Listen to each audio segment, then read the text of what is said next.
Hi, Oscar. Well, thank you so much for joining me here in our podcast, our hi-fi podcast. Oscar, do you maybe want to introduce yourself briefly for the listeners who maybe don't know who you are? Sure. Thanks for inviting me to your podcast, Derek. My name is Oscar Bernardo. Been in the audio industry for 30 years, actually this month. Oh, wow. Um, Worked at a company called, worked at a company called Audio Products International that had brands like Energy, Mirage, and Sound Dynamics that eventually became Athena, and moved on to companies like Clips, ran Clips for many years, and in the last couple of years, I've purchased the Mirage brand back and be launching a new product under the Mirage brand name in the next couple of months. Yeah, very, very exciting. Mirage, being one of the really original Canadian hi-fi brands. I've talked with a couple people in the Canadian hi-fi industry over the past couple weeks. I've been traveling to Toronto, Montreal, and to the West Coast, and the story of the Canadian hi-fi industry is quite an interesting one. And Mirage really is one of the classical Canadian hi-fi brands that really started out of this grassroots movement that started at the NRC. I've talked about it a little bit in other videos, but I haven't really expanded upon it that much. Can you give us some input about like how Mirage connected to the NRC and Dr. Toole's research and what it was? Well, yeah, so there's someone else by the name of Ian Paisley, who was I'm going to call him the guru of the audio industry here in North America, and particularly in Canada, and was the acoustic engineer behind the Mirage brand once it became a bipolar and then eventually an omnipolar brand. But if you go back to the NRC, um, uh, the uh, the group, I guess, there was a small group, but people like Floyd Toole and Ian Paisley, and it spanned several years. I think it was more than 200 different speakers, speaker products. It was more than 2,000 listeners, Wow. random listeners, and yeah, and so over that number of years, what they did was a lot of blind listening, and room placement of speakers. And back then, if you think we're talking back in the 80s, it was more of a stereo environment. So there was no really there's no home theater. I think they'd moved on from mono, but what they did discover was more. Uh, it was I think they referred to it as psychoacoustics, where what did people like? If you had a speaker that had a flat response curve, and thought this is going to reproduce the original recording perfectly, it didn't always sound that good. So they got all this feedback over a number of years and realized that it's like how we listen and how we voice speakers today. We're looking for that warmth of sound, but that again, the clarity and detail of what we're listening for, whether it's a certain instrument or a voice, but not having a voice that's too forward and not having bass that's too muddy. So all of those things, when they did this research, uh, people like Ian Paisley and Floyd Toole were able to teach people, later in like subsequent years, acoustic engineers, they would teach them how to voice speakers that would sound good to the human ear. And it may not always be, the exact perfect reproduction, but yeah, we at Audio Products International, the Energy and Mirage had a couple of speakers. One of them was called the Veritas 2.8 under the Energy moniker, and it was a stereophile reference product for many many years. And then when Mirage came up with the M1, Mirage M1 was a reference speaker for the bipolar. Again, different, not a Ford radiating speaker, more I'm going to call it depth of sound and wider sound stage. Hmm. And it also became a reference speaker for the stereophile, reviewers. So yeah, I think the NRC definitely created a group of individuals that went out and trained a lot of acoustic engineers, and today I think we still have products that are being designed by the students of people that tutored under Floyd Toole and people like Ian Paisley. So yeah, that's I'm going to call it, that's a summary version. There's a lot more detail in terms of what came out of the NRC, but that's what the engineers came up with, a very, very robust way of voicing speakers that sound good to the human ear on average.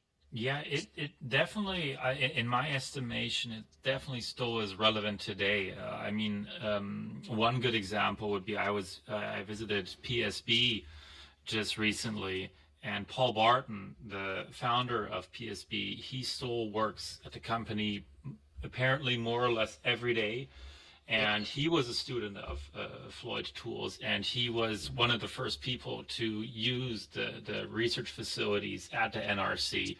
So that, as one example, definitely proves that that research was definitely still relevant today. And I think something I found the findings in that research all they sounded kind of obvious to me. A few of the findings, like one of their findings was people don't like distortions. Like, okay, good. Do we really need to make such an effort in research to find that out?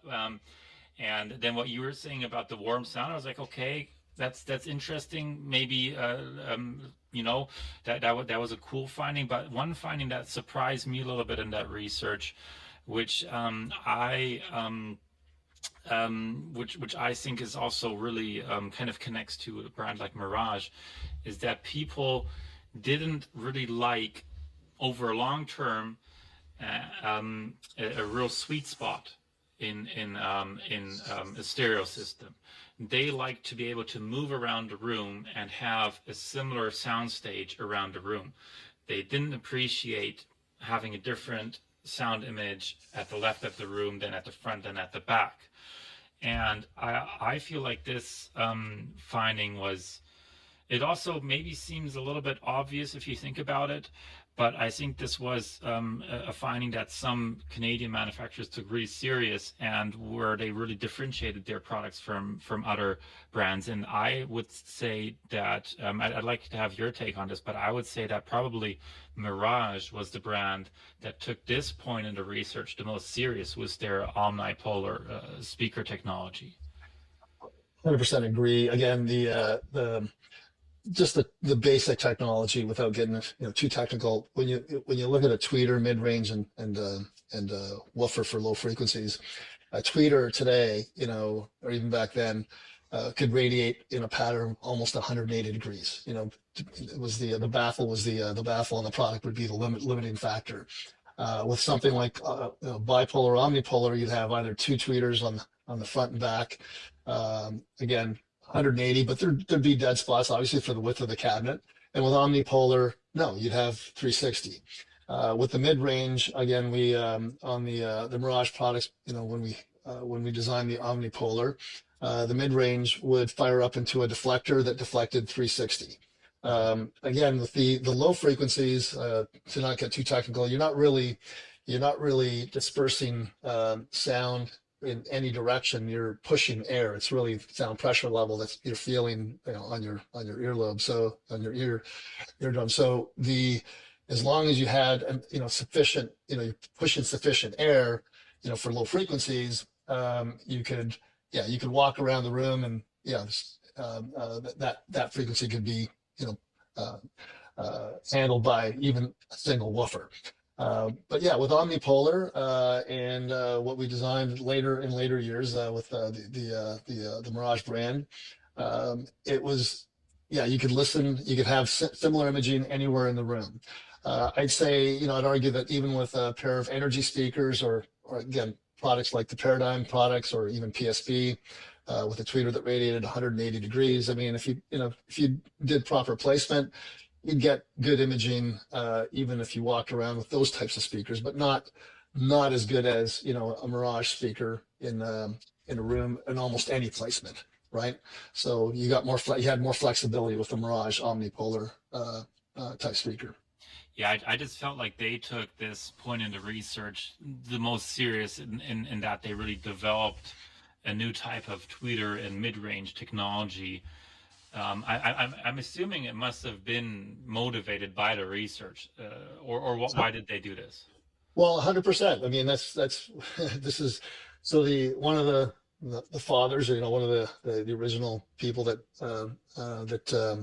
came out of the NRC was Ian Paisley, and I've worked with him over the years. I'm working with him again on relaunching Mirage, but if I go back to what he learned from that research was exactly what you said.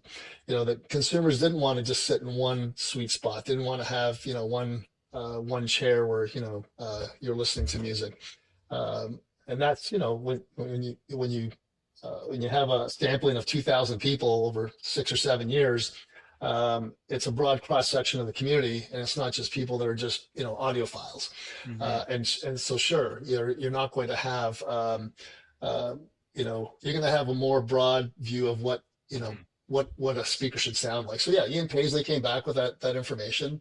And if we go back now to what Mirage started back in the 70s, it was a forward radiating brand. I mean, if you go back, you can find speakers that were forward radiating under the Mirage moniker, but that brand was transformed into a bipolar brand in the 80s. And like I said, the M1 became the flagship. When I started with the company in 95, they had developed this M1. It was a monolith. I mean, it stood probably just around 5 feet tall, probably, almost I'm going to say 20 inches wide and maybe 8 to 10 inches deep. And each cabinet weighed like 90 pounds. But you listen to a pair of these speakers, in any sound room, and yeah, you get up and walk around, and you thought died and went to heaven. I mean, it sounded just amazing. It was absolutely the most amazing audio experience. And this is Ian Paisley saying, "Hey, this is what the consumers are looking for." So then they obviously designed it into smaller products Hmm. that were more affordable.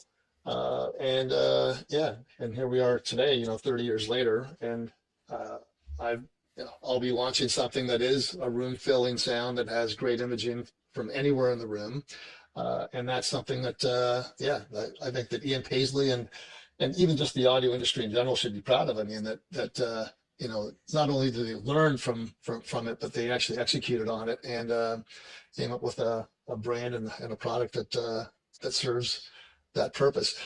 There's brands like DefTech that obviously copied at some point. I'm using the word copied. I'm pretty sure it was a direct copy, but DefTech did a bipolar speaker as well. Yeah. And they did well. I mean, they did very well. And we had no problem, having, healthy competition was always favored. Uh, but it definitely showed that there was a desire to have that type of product in the market. And you look at today, there's German brands, MBL, and a couple of other brands that are much higher end, $20,000 to $400,000, pair of speakers, and yeah, omnidirectional, sonic signature. Yeah, you just made an interesting point there, which I haven't really considered before, and of course, trying to be scientific, I guess, that the research at the NRC was made with normal people, right? Like, or just I guess this Yeah, a wide variety of the population, and not exclusively hi-fi fans, right? So.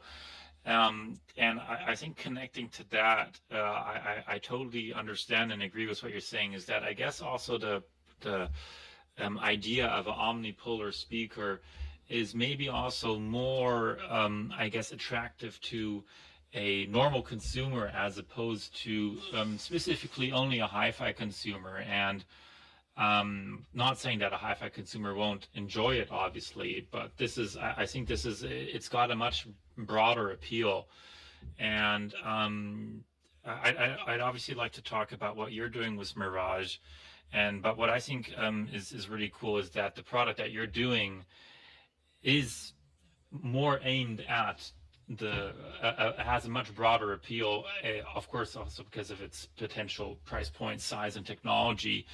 And I think this is really kind of taking this research from the NRC and really bringing it into like modern times in kind of the way I guess it was always intended to be. I think like if I see these old Mirage speakers where it's a stereo system with the Omnipolar, I feel like that wouldn't have such a broad appeal anymore. But with the technology or the idea, the concept that you're using, it would have. Can you talk a little bit about what you're doing with Mirage and about your product? Sure. I mean, I know we're supposed to be talking about the Canadian audio industry, but it is a big part of the Canadian audio industry. I think Yeah. Mirage always had, great stature in the industry, not just in Canada, but globally. And yeah, what I've done is I did go back to someone like Ian Paisley. He's still alive and kicking and still doing research and has his own lab in Southern Ontario here in Canada, not too far from where I live in Toronto. And we discussed, at great length before I came up with a plan for Mirage. We discussed at great length how do we make the best possible version of today's version of Mirage. And we started with we looked at we had a product called the BPSS 210. It was a subwoofer that was a servo controlled subwoofer, and we said, hey, could we put that in a product? And then we looked at the Mirage Omnipolar product, and we came up with something that looked like it looked like a Frankenstein speaker, but it was an M1, an OMD 28, which is the omnipolar speaker, and a BPSS 210 all combined into one cabinet. And then we thought long and hard, and I said, hey, let's rethink this, because I'm not, I don't really want to sell something that weighs 90 or 100 pounds, whether it's a mono or a stereo speaker. And so we decided to think about the new consumer in terms of how they consume music and audio in general. And I said, hey, could we put all of these things into something that is a much smaller cabinet that doesn't have to push a lot of air, but can get down to 30 hertz, and is more lifestyle, more for today's consumer. Because today's consumer, well, we had the mid-century modern, era in the last, 10 to 15 years. A lot of people buying a lot of wood products and, things that, like I said, mid-century modern. I wanted something that was more lifestyle. You look at the B&Os, some of the BMW products, and there's a lot of products out there that are just black plastic boxes, and I didn't want something like that. I wanted something that was more aesthetically pleasing. So yeah, we came up with a kind of a rough idea of how we would create something that's much smaller, call it a tabletop or a monitor, a professional monitor, and then we hired a designer that had done products in the audio industry, but also other industries that can bring more ideas to fit, finish, materials, and such. And yeah, that's how we came up with this new design for our Mirage, call it tabletop slash monitor. And yeah, we've achieved everything that we thought we could achieve from the outset, which is going down to 30 hertz, beautiful imaging, the clarity of sound, and then the functionality, all the inputs and outputs that you need in today's world, whether it's HDMI, Bluetooth, Wi-Fi connectivity, and multi room. So all that in one product, and we're very proud of what we've developed. We'll be launching in the next couple of months, and it's definitely in the vein of what Mirage stood for 30 years ago, and what it would look like as a brand today. I think it achieves what we set out as our objectives. Yeah, I really do think it brought that idea into the modern age, and I think like these psychoacoustical findings from the NRC in the 70s is one thing that doesn't change, right? Like people like what people like to hear shouldn't really change. What does change, of course, is how people consume music, right? And I think that's kind of the clever innovation about your product is that, it's used this understanding of what human beings like to listen to, but it's, applying it to the modern way of consuming music, right? And Yeah, also, I can cut this out if it's changed in the meantime. But you did also have a phono preamp in there, right? 100% phono preamp as well, RJ45, 3.5 millimeter. Yeah. And we created a product that we could set, if you have two and you want to create a stereo pair imaging with an optical cable. Down the road, we'll have a wireless version of this, but we have a primary and we'll call it a slave, so a left and right uh, setting on the product. So yeah, it's all baked into this one product. Every version, uh, version of how you want to connect, and also I'm going to say very easy for the consumer to understand. I Hmm. mean, we didn't want to overcomplicate it. I mean, you can overcomplicate powered products very easily, but for this, it is truly a plug and play. I mean, and yeah, there'll be quick setup guide if you want to do something like stereo pair, but you can connect very easily Bluetooth, and we have an app that will allow you to connect your product to Wi-Fi, within you know seconds. So yeah, it's the new version of Mirage, and again, um, uh, um, very pleasing in terms of audio, which is the Hmm. primary, but also aesthetically, can fit in any environment, right? So that's what we're shooting for. Yeah, I mean, I've also for our listeners, we were hoping to carry the product in our store as soon as it's possible, and I have also listened to it on two occasions now, and I can definitely agree. It was very, very impressive. The 360-degree sound imaging is really, really good, and so yeah, we're for our listeners, keep on keep your eyes and ears peeled. We'll have it in our store as soon as possible. And also something I was just saying earlier to Oscar is what I really like about the product or what you're doing with Mirage is I think it's a very Canadian approach to doing business, I guess, in a broader sense. And I've been thinking about this a lot and been also exploring this and visiting companies. And I feel like there's really three things that Canadian companies all have in common, or most of them at least have in common. Is for one, it tends to always be something driven by innovation. The Canadian companies try to innovate and try to get their place in the market that way. A good example for that would be a company like BlackBerry. They're not around anymore, but they used to be very innovative and they got their place in the market like that.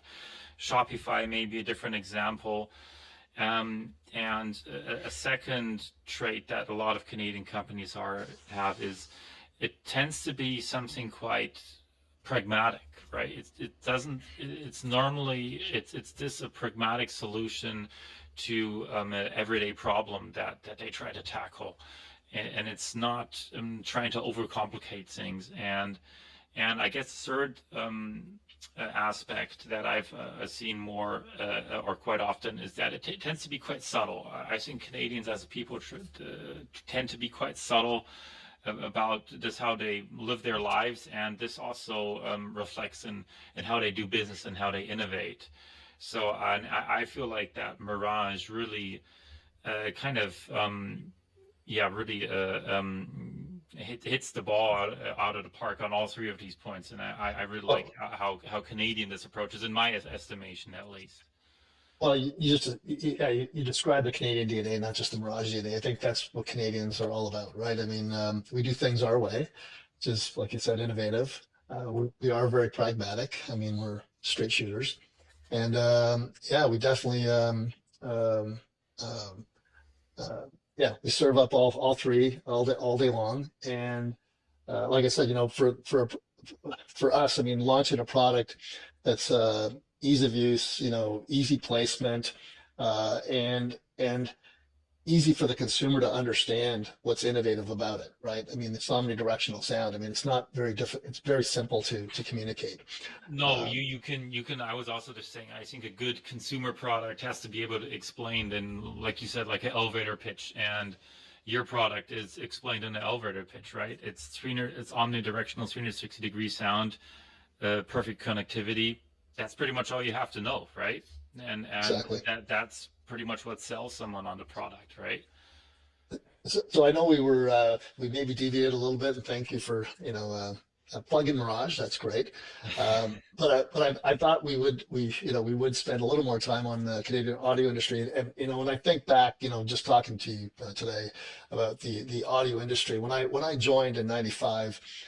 There were a lot of things that were afoot, in the industry. We talked about the NRC, how it helped shape the audio industry globally, not just for Canada.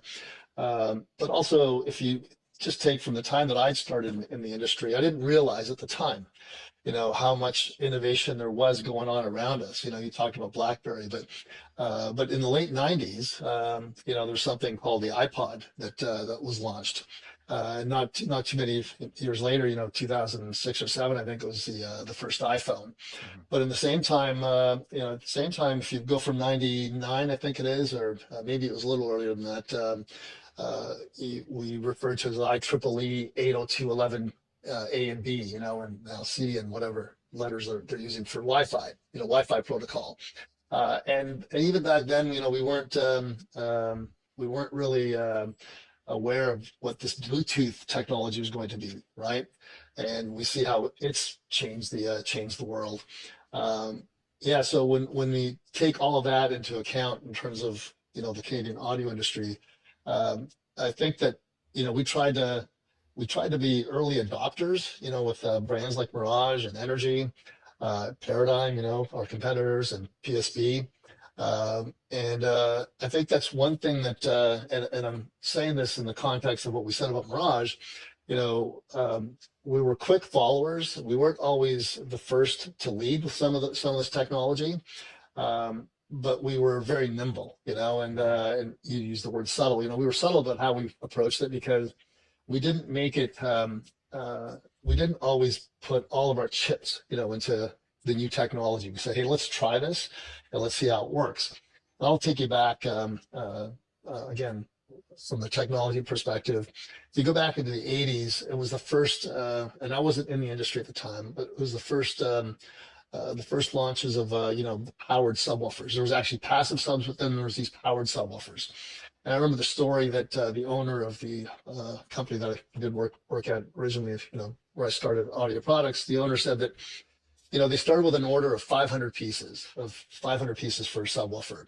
And by the time I was working at audio products and running the company, we were we were doing we were building 5,000 pieces a month of subwoofers, powered subwoofers, and if you take again just all of these things that happened over at least my career, the first 10 years, there's been some innovation since, but in those 10 years, I mean, the innovation that hit the internet, the internet started in '98, essentially for all consumers. But if you take all those innovations over that 10-year time frame from '95 to 2005, 2007, it was you look back and you think, I mean, the world changed in a matter of a dozen years. I mean, it moved quickly. But the one thing that, like I said, we did well, maybe a little too subtle at times, was that with Energy and Mirage, we were quick followers, and we did execute. I don't know if you remember you may not remember, Derric. You're young. But there was these docking stations before there was Bluetooth, before there was You any remember wireless those, yeah. connectivity. Yeah. And so we did a few docking stations, with Energy and Mirage, and did quite well. And then if you go back again, I'm going back in time, with the advent of subwoofers, what the whole AVR industry was doing, with home theater, there was things called home theaters in a box. The cheap home theater, the inexpensive home theater. You can buy a 5.0 or 5.1 system with a subwoofer. And that's all changed today. I mean, and this is where, yeah, we we we quickly adopted some of the new technologies with whether it was Energy Mirage or any of the other Canadian brands. But the industry has changed so much, and that's where again tying this back into what we've done with Mirage today. We're looking at the new consumer, the consumer looking forward, from today as opposed to what a traditional audio hi-fi consumer would look like. Yeah, we could build a monolith again and try to tap into the two-channel market that has been, there's been a resurgence. We know the turntables. You talked about phono preamp. Turntables are back and here to stay. I mean, a lot of young kids want to spin some vinyl, but really, I'm looking for again that ease of use, ease of connectivity. Great sound, room filling sound, and not have someone have to be a tweaker or a geek to enjoy really good audio, right? Yeah, I feel like the audio market, especially if you look at passive speakers, is I feel like it's oversaturated. I feel like there's too many brands, to be frank. I Always obviously have don't. been. Yeah, I can imagine so, and I think it's the same today. I obviously never wish that any brands go under. There's livelihoods hanging on these brands and businesses, but there's too many, and I feel like to start with another speaker brand. I don't think it's impossible, but I feel like it's very difficult, and every approach has been tried out. And I think to have like a bit of a different angle to it, like you're doing, I think is really the only way to really enter the market again. And yeah, like what would you say has been happening with the Canadian hi-fi brands in like the last 10-15 years? Because like brands like Energy and Mirage, I mean, you're reviving it, but a lot of these brands have kind of been quiet or have gone away completely. Why do you think that happened? Why do you think it's been a lot quieter around the Canadian Hifi industry than it maybe was in the 80s and 90s? Yeah, so I mean again, it's not just a Canadian phenomenon, Of it's a course, global yes. phenomenon. Yeah, it's global. So yeah, to try to summarize it. If you again, we'll take Audio Products International as a microcosm of what happened with all these brands. Back in the 80s, the owner of Audio Products International not only had Energy and Mirage, but had a brand called Sound Dynamics and 8 or 9 other brands. So he owned probably 15 brands, and he was trying to sell 10 or 12 of them, to different retailers. And back then, remember, it was bricks and mortar, right? It wasn't. There was no online, and so you could set up 3 or 4 of your brands, and you'd have like on a major intersection. If you had 4 stores, one on each corner, you'd have 4 brands, and you'd sell one of those brands to each of those 4 retailers. And compete against yourself, but between retailers, not on the same floor. Fast forward to today, it's there's an online presence globally, and yeah, there's really not that much room for. I'm going to say back then there was 300 plus brands, or probably 3,000 brands, but 300 brands that mattered. I'd say that you'd know of, and 15 of those brands were the one company. When those 15 brands were downsized to 3 brands, and that's when I came on board in '95. Within just a few years, we doubled the size and tripled the size of the company. I mean, in like 4 or 5 years, because we were more focused, right? So there's brands went away because of companies like Audio Products that would just take brands and flush them. But then there are companies that were hurt by the movement of all the technology changes, this online presence that made your brand more global, but also more visible, or not as visible, because if you didn't know how to execute with your online business, yeah, there's brands that are doing great business and stealing market share. And so there's, unless you have a niche like we're doing with Mirage, or, what the B&O does, and, there's still a lot of really, really strong audio brands, but they've downsized in terms of their passive business. You talk about passive business.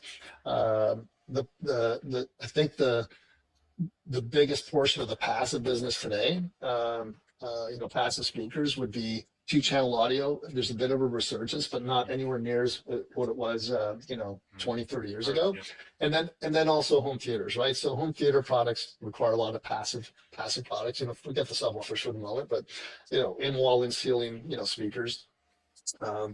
So I think the Canadian brands, whether it's Paradigm, PSB, the ones that innovated, I think PSB did a good job. I think Paradigm has done an okay job.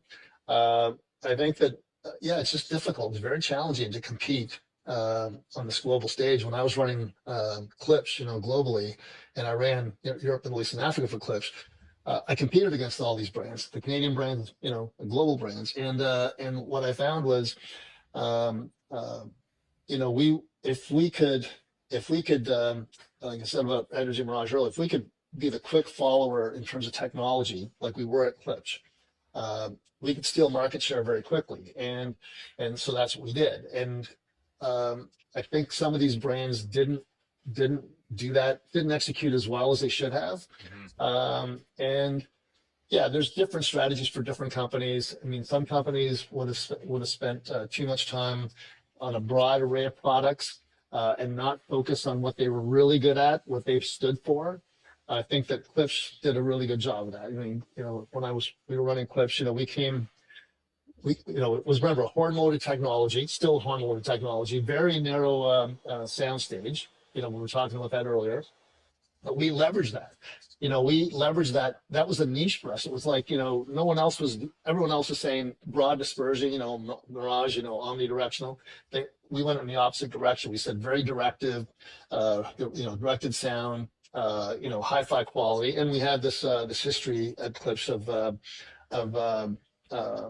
populating a lot of theaters, big theaters in the US. At one point, 50% of the theaters were Klipsch products. Today, significantly less than that, small percentage, but leverage that, in terms of selling the brand, what we stood for, right? If it's good enough for a professional theater, it should be good enough for your home theater, right? Yeah. And so, so we did a really good job of that with Klipsch. And I think we grew that company again, while I was there, more than double the size of that company. And really quite successful. So today, again, just, not to bring Mirage back into it, but, we're trying to serve the new consumer. And I think what some of the brands have struggled with, even Klipsch, what they struggled with is this connectivity that the consumer expects, right? So it's like, 15, 20 years ago, it was already in cars. You can, your phone, with your iPhone or your Android, you could step into your car and your phone would automatically connect and you could be streaming and playing your music from your phone, right? Well, we didn't have that really in the home until many years later. And even today, some of these brands haven't really focused on that ease of use for the new consumer.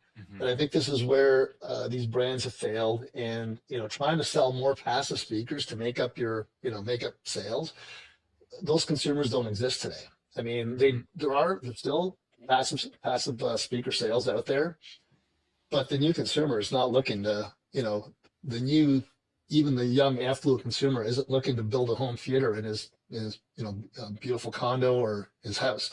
The first thing they want is, room filling sound with great imaging wherever you are in the room, because, it's a lifestyle thing. And some brands have done it well and other brands haven't. I think I'm going to say the Canadian brands suffered because of what I just said. They're either didn't have something to stand for in terms of what they stood for, to differentiate themselves, or they didn't focus enough on this new way of consuming audio soon enough, or quickly enough, with a product that is compelling, right? And that's a long-winded version of what's happened. Where would you say, this is kind of out of my own interest as a retailer, but I'm sure customers would be interested as well. How is like the purchasing landscape in Canada and the US? And where do you think it's going to be moving? Or I guess more specifically Canada. That's what I'm more interested in. But what we have in Germany is, I would estimate, we have probably at least 50% online sales. Also for for also premium products, expensive products, and especially more consumer lifestyle oriented products is probably even a bigger proportion, because in Germany, if you have a product which is, let's say, like about this big, it costs 10 euros to send across the country, and you reach 85 million consumers, no trade barriers whatsoever, very cheap, very easy to do for us as a retailer, and very convenient for the customer as well. And in Canada, as far as I gather, shipping is not as easy and as cheap. But I have heard that interprovincial trade barriers are supposed to be broken down potentially in the future, and to make this a bit easier. So I guess my question is, what is the proportion of online to offline sales for, I guess, more consumer lifestyle products, like what you're trying to market yourself in the future, and where do you see it going in the next, let's say, 4 to 5 years? Okay, so let me just deal with the first thing, which is probably the more irrelevant topic, which is the interprovincial trade barriers. Yeah. That's a political statement, Derric, but that's okay. You're allowed. I know it's something I read. Yeah. It's, oh no, of course, it's in the news. It's in the news. It's I'm being funny. It has nothing to do with us being able to sell more or less of any, I'm going to call it audio product or any product. The interprovincial trade barriers have more to do with industries, in terms of how industries function, whether it's steel industry, or the dairy industry, the agriculture. So yeah, so there's and I can get into all of that. Let's avoid that whole political discussion. Yes, Canada's a huge 6,400 kilometers, I think, coast to coast. And there's mountains in the west, so getting over the mountains isn't inexpensive. But what we do have, though, is a pretty wide, retail landscape is across the entire country. Now, I'm not just talking about national retailers. I'm talking about independent retailers, and so we have a huge independent retailer network in the consumer electronics industry. I'm going to take you back 10 years in that time frame, 5 to 10 years. If in the U.S., and the U.S. is right, or U.S. is our neighbor. If the U.S. was already, I'm going to say, far greater than 50% in terms of online revenue in the consumer electronics industry, Canada was still back then maybe less than 10%, which is really crazy, because everyone thought, well, but we're next door neighbors. Why wouldn't Canadians consume like the Americans do? And we don't. We still don't. To this day, I don't even think we're with audio products. And I'm not talking about just a Bluetooth portable product. But I'm talking about audio products for your home. I'd still say that more than 50% are sold through retail, bricks and mortar businesses. Can you order online? Absolutely. You can order every product online and have it delivered to your home. But I still think the Canadian consumer, and I know this not just from what I know, but people that still run, $100 million companies, distribution companies. One that I'll be plugging into with the Mirage company, and they still run their entire audio business through all the bricks and mortar. They have all the online channels, whether it's globally Amazon, or all the bricks and mortars that run their own online sites. But they still find that more than 50% of their business is done with consumers going into stores. They want to do the listening, even if it's a brief listening session. It doesn't have to be, some technical listening session, or even just touch and feel the product. I mean, yes, you can order products and you can ship them back, but because we do have access still, and people can go into an audio retailer. That landscape it's changing.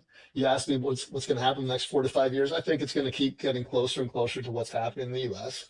And products will be readily available. But the cost of shipping, right? So if you have a brand, not Mirage, but say a much larger brand, B&W or Klipsch, they don't have multiple locations if they did an online direct business, they don't have multiple locations. So if they had to ship something from Toronto to Manitoba or to, PEI, Prince Edward Island, that would cost a fortune. So what the businesses in Canada are doing, what are we talking about here? Like for like a pair of bookshelf speakers? Oh yeah, to ship a pair of speakers that let's say weigh 15, 20 pound package. It probably cost almost as much as what you paid for the speakers to have them shipped. You're talking about 1,000 miles, and you're not going to air freight them. You're going to go ground, and ground is not inexpensive. It's not like Germany at all. Very expensive. And I'm talking about an inexpensive pair of bookshelves, and again, more expensive, yes, relatively speaking, maybe not as large a percentage, but still very costly. Transportation costs are still up there. But so what the Canadian industry is doing, and what it's done is, if a consumer wants to buy a product, they're going to buy from that website, from that retailer that is in their 100 or 200-kilometer radius, right? And yeah, they can still have them shipped to their home for a relatively similar cost to what you'd find in Germany, but it's from a bricks and mortar retailer that stocks that product in their small warehouse in that city or in that town.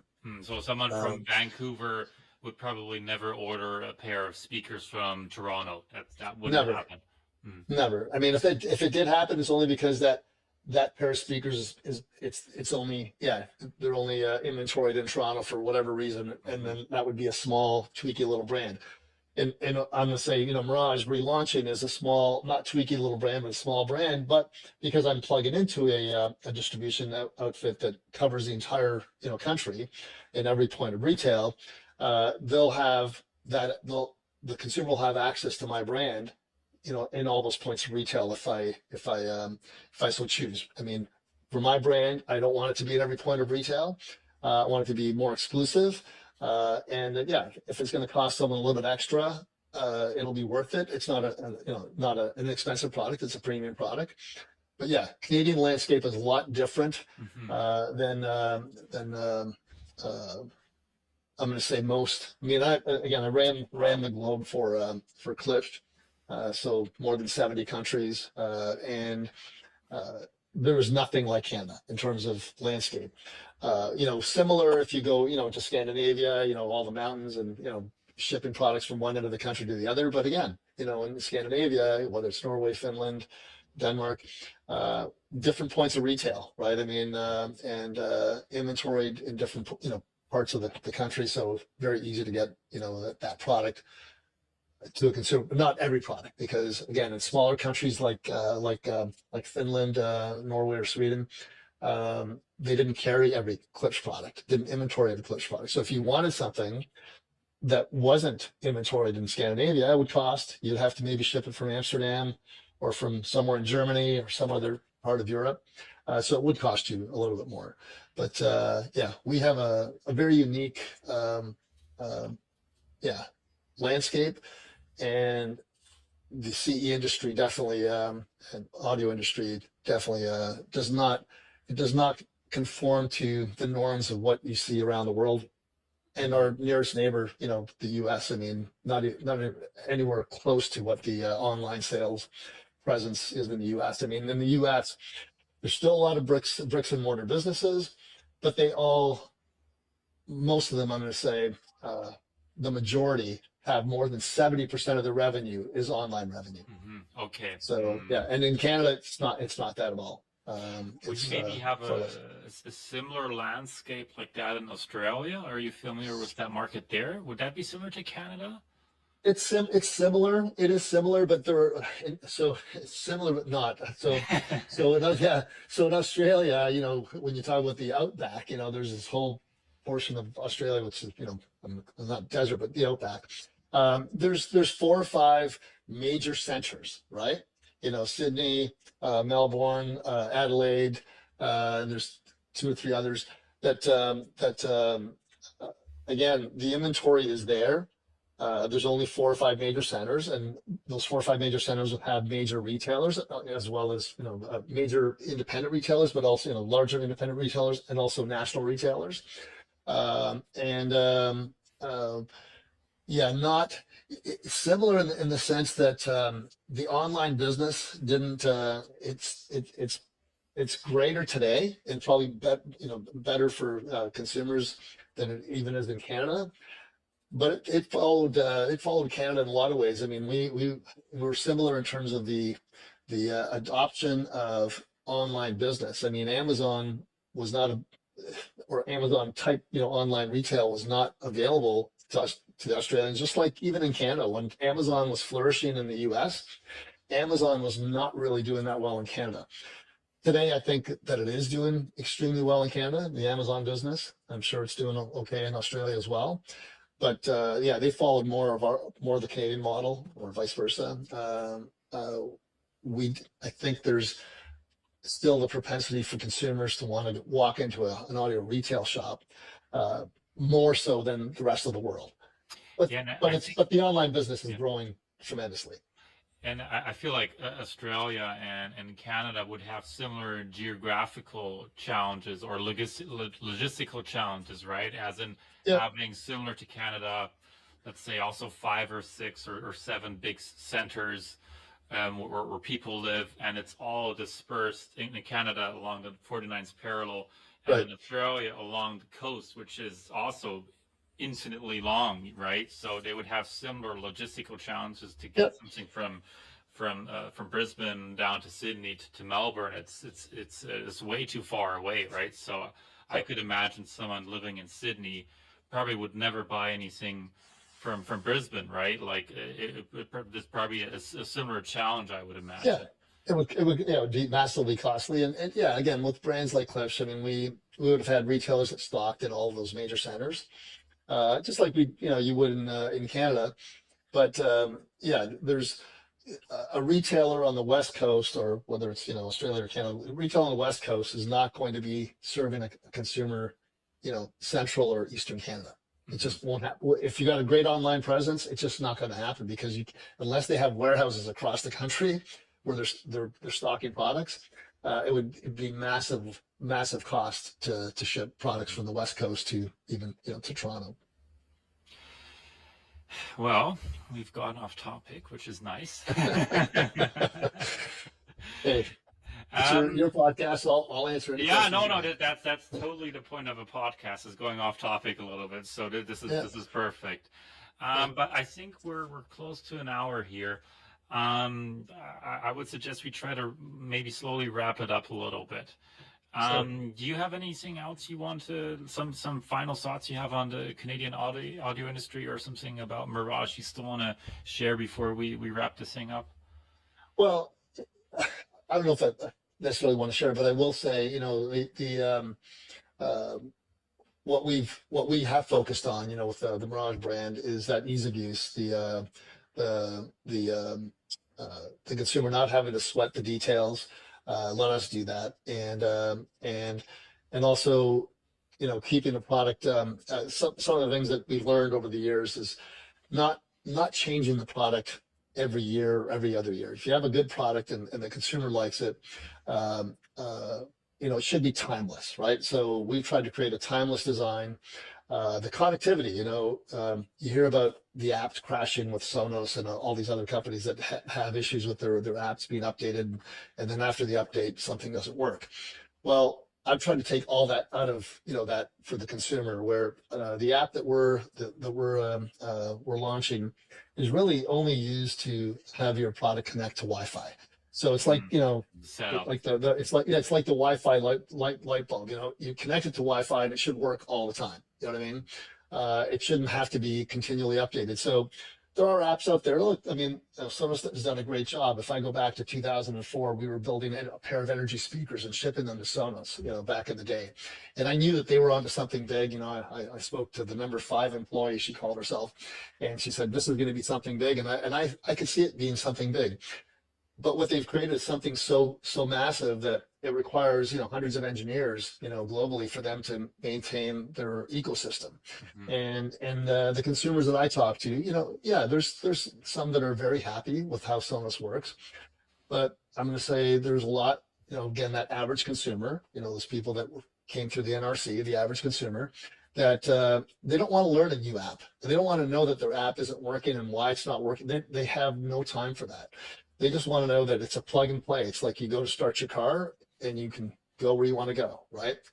You want to walk into your home, connect to your product and listen to music and not have to worry about, why is this app not working? I'm leveraging Apple Music or, Tidal or Qobuz, Google, companies that are, lifetime companies, right? I mean, companies are going to be around and it's using their native apps, right, to execute execute with our product. And so keeping it simple for the consumer, keeping it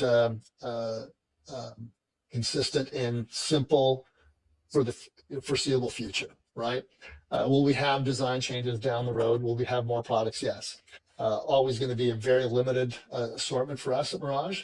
Yeah, beautiful aesthetic, great, room filling sound, and yeah, trying to have some fun with it as well, because at the end of the day, we want to have fun in this world. We want to enjoy enjoy our time, and that's part of what we're bringing with a beautiful audio product. Listen to music that you enjoy, and do it easily, and yeah, that's it.